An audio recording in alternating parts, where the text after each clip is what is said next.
राधे राधे भक्तों, आप सभी का स्वागत है हमारे पवित्र पुरुषोत्तम मास महात्म्य श्रृंखला में। आज हम सुनेंगे पुरुषोत्तम मास महात्म्य का 13वां अध्याय, जिसमें राजा दृढ़न्वा के जीवन का अद्भुत प्रसंग वर्णित है।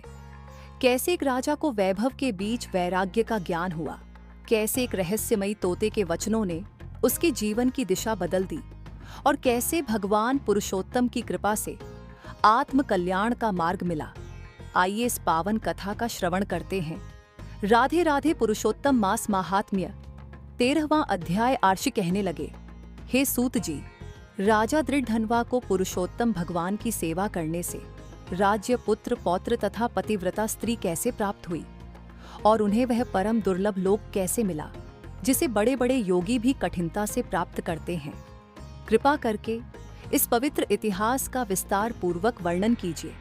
सूत जी बोले, हे ब्राह्मणों, अब मैं तुम्हें आकाश गंगा के समान पवित्र करने वाली राजा दृढ़न्वा की प्राचीन और सुंदर कथा सुनाता हूँ।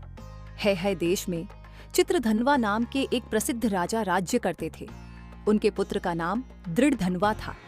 वह अत्यंत तेजस्वी, सत्यवादी, धर्मात्मा और सभी गुणों से युक्त था। उसने चारों वेदों और उनके अंगों का अध्ययन किया तथा विधिपूर्वक गुरु की सेवा कर दक्षिणा अर्पित की। इसके पश्चात वह अपने पिता के नगर लौट आया। राजा चित्रधन्वा अपने पुत्र को देखकर अत्यंत प्रसन्न हुए। तब उनके मन में विचार उत्पन्न हुआ, अब मुझे स्त्री, पुत्र और राज्य का मोह त्याग कर वन में जाकर भगवान हरि का भजन करना चाहिए। ऐसा निश्चय कर उन्होंने अपना समस्त राजपाट पुत्र दृढ़न्वा को सौंप दिया और स्वयं विरक्त होकर पुलस्त्य ऊर्षि के आश्रम में चले गए। जब राजा दृढ़न्वा को अपने पिता की वैष्णवी गति प्राप्त होने का समाचार मिला, तब उन्होंने विधिपूर्वक उनके और्ध्वदैहिक संस्कार किए और फिर राज्य संचालन करने लगे। राजा दृढ़न्वा की पत्नी का नाम गुणसुंदरी था। उनसे 4 पुत्र उत्पन्न हुए, चित्रवाक, चित्रवाह, मणिमान और चित्रकुंडल। साथ ही चारुमती नाम की एक कन्या भी उत्पन्न हुई। श्री नारायण जी कहने लगे, एक दिन रात्रि में सोते समय राजा दृढ़न्वा के मन में विचार आया, मुझे यह वैभव, सुख और समृद्धि किस पुण्य के प्रभाव से प्राप्त हुई। मैंने न कोई विशेष तप किया, न दान दिया और न ही यज्ञ हवन किया, फिर यह सौभाग्य मुझे कैसे मिला। इसी चिंता में उनकी पूरी रात्रि बीत गई। प्रातःकाल ब्रह्म मुहूर्त में उठकर उन्होंने स्नान किया, उदय होते सूर्य को अर्घ्य दिया, ब्राह्मणों को दान देकर प्रणाम किया और घोड़े पर सवार होकर शिकार के लिए वन में चले गए। वन में उन्होंने एक मृग पर बाण चलाया। बाण लगने से घायल मृग दूसरे वन की ओर भाग गया। राजा उसके रक्त के चिन्हों का पीछा करते हुए बहुत दूर निकल गए, परंतु कुछ समय बाद वह मृग उनकी दृष्टि से ओझल हो गया। भूख प्यास से व्याकुल राजा इधर उधर भटकते हुए एक विशाल सरोवर के पास पहुंचे। वहां उन्होंने जल पिया और एक घने वट वृक्ष के नीचे विश्राम करने लगे। उन्होंने अपने घोड़े को वृक्ष की जटाओं से बांध दिया। उसी समय वहां एक शुक पक्षी तोता आया।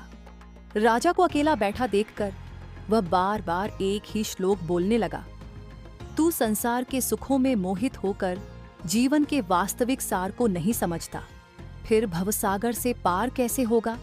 तोते के इन रहस्यमयी वचनों को सुनकर राजा आश्चर्य में पड़ गए। उन्होंने मन में विचार किया, यह कोई साधारण पक्षी नहीं है, कहीं यह स्वयं शुकदेव जी तो नहीं, जो मुझ अज्ञानी पर कृपा करने आए हैं। इतने में पीछे से राजा की सेना भी वहां आ पहुंची। तभी वह शुक पक्षी राजा को उपदेश देकर अंतर्ध्यान हो गया। राजा दृढ़न्वा अपने नगर लौट आए, परंतु वे निरंतर उस शुक के वचनों का स्मरण करते रहे। इस प्रकार पुरुषोत्तम मास महात्म्य का 13वां अध्याय पूर्ण हुआ। सीख इस अध्याय से हमें यह शिक्षा मिलती है कि संसार का वैभव और सुख स्थायी नहीं है। मनुष्य को केवल भौतिक सुखों में नहीं उलझना चाहिए, बल्कि जीवन के वास्तविक उद्देश्य भगवान की भक्ति और आत्म कल्याण पर भी विचार करना चाहिए।